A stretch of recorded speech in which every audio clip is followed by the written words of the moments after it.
Are they crazy? Yes, they're crazy.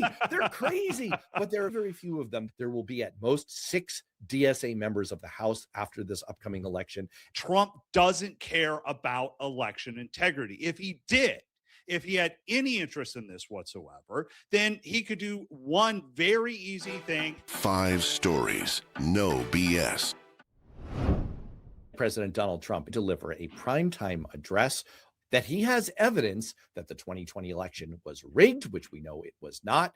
And this is all a buildup to a case for why he needs to rig the 2026 election. This all raises the question about whether major news media networks are going to even carry this. Matt, here are the options that are on the table. The major networks could take this address, which is primed to be a fire hose of harmful lies, and they could carry it, but then provide some context and analysis, or they could cut in if he starts to lie so blatantly they can't put up with it anymore, or they could simply not carry it at all. If you're Fox News, you want every piece of it. If you're CNN or your major network, this gives you an opportunity to get your ratings, because this is all just about ratings for them right now. Now, look, election integrity and security is vital to America, but Trump doesn't care about election integrity. If he did, if he had any interest in this whatsoever, then he could do one very easy thing, and that's get the House and Senate to pass a standalone bill on voter ID. You probably get 60 votes in the Senate. That's not what Trump wants to do. Trump wants to use this as a moment to leverage more federal power, which should scare every single conservative that's out there. They absolutely should not cover this. There's no obligation. They actually refused to cover a 2014 Barack Obama primetime address because they thought it was, quote, overtly political. What then is this? When you have Donald Trump, who is documented to have committed 30,573 lies during his first term, who has repeatedly lied about this debunked, insane, delusional conspiracy theory about the 2020 election, and he's using it to make 2026 not the next election, but the last election in America. They have a moral obligation, a patriotic obligation not to cover it.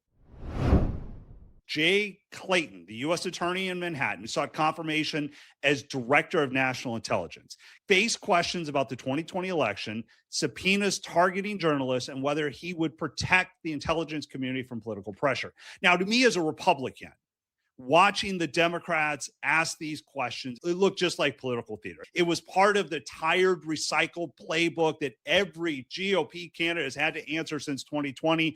Did Joe Biden win the election? I see it as an empty gotcha to fire up the Democrat base. Democrats aren't the one who keep bringing up the 2020 election.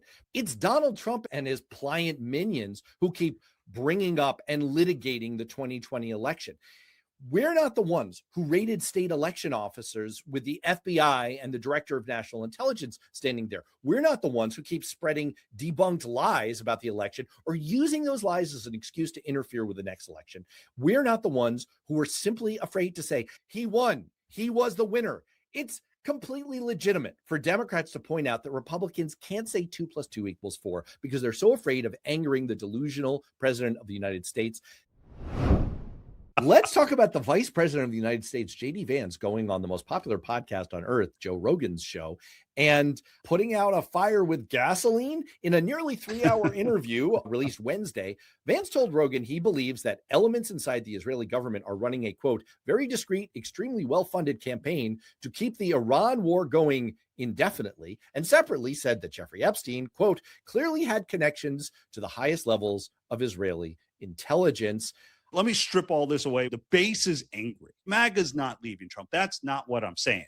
But they are angry. They are angry because they wanted information about Epstein. They want more arrests, more deportations. They hate the war in Iran. So Vance goes on Rogan because he needs to get a message to the base, turn the administration's failures into a story about betrayal. He was the central negotiator on the Iran ceasefire. The ceasefire is now unraveling. So Vance's version is that Israeli officials, paid influencers, war hawks tried to sabotage his diplomacy. On Epstein, the administration failed. It was all Bondi. It wasn't their failure. It was the deep state. This is trying to shore up that base. It's been well documented that Benjamin Netanyahu did indeed head fake Donald Trump into starting the Iran war. That's a pretty well documented thing. Of course, it does fall into anti-Semitic, blame shifting, nefarious sections of Israel. It begins to echo DSA. Frankly, on the Epstein side, it is actually pretty well documented that Jeffrey Epstein had connections to all kinds of worldwide intelligence agencies, including Israel's. So that's not particularly shocking. Let's talk about the DSA. Let's talk about the DSA. You would love nothing better. You know why? Because you're a Republican. That's something that I discovered this week. Here's how I found this out. Okay. You wanted to talk about the fact that the DSA revealed its new platform. Apparently, the Democratic Socialists, even though they're nominally part of the Democratic Party, need to have their own platform. What does it call for? Abolishing the Senate, abolishing the Electoral College, replacing the president and Supreme Court with an executive and judiciary subordinate to Congress, defunding the Department of War, and, quote, this is a mouthful, abolish the carceral forces of the capitalist state. Da, comrade. Look, the reason this was revealed to me as a talking point that you would love to get into is that I tried to do a little bit of background research to verify what was in this agenda for myself. And my Google search showed that the only media outlets covering this are Fox News, the Washington Examiner, and even further right media sources. They love to talk about these nut jobs. It's the biggest thing, best thing that has happened this week. I can't get enough of this. This wackadoodle stuff is taking over your party. I admit, look, it's all on Fox News. Your socialists keep winning. You have a real civil war in your party that's happening. And this, my friend, is the greatest thing that's going to happen to Republicans right now. All right. Let me just push back on a couple of minor points here. I don't disagree with your last point. One, I will say that not everything in their platform is totally crazy. I'm not sure that Americans are that wedded to the Electoral College, and I think a majority of Americans would be fine if we elected the president by popular vote. Yes, there are extremes in both parties. However, the MAGA Republican extreme is not only in the driver's seat in your party, they're in the passenger seat, they're in the back seat, they're in the trunk. Meanwhile, over on the Democratic side, the number of registered Democratic Socialists is about 100,000 against the number of Americans who are Democratic or lean Democratic, which is about 120 million. This is a vanishingly small sliver of the Democratic Party. Are they crazy? Yes, they're crazy. They're crazy, but there are very few of them. There will be at most 6 DSA members of the House after this upcoming election, and perhaps a maximum of 2 senators. There's still time to go on this, but yeah, I don't love any of this. But it is something that is visible. But I think you and I have the same problem. The extremes of our party, yours is such a small minority of it. Now, I've seen this story before as it developed in 2016. So the question is going to be, how much of it can you stop before it completely infects your entire party?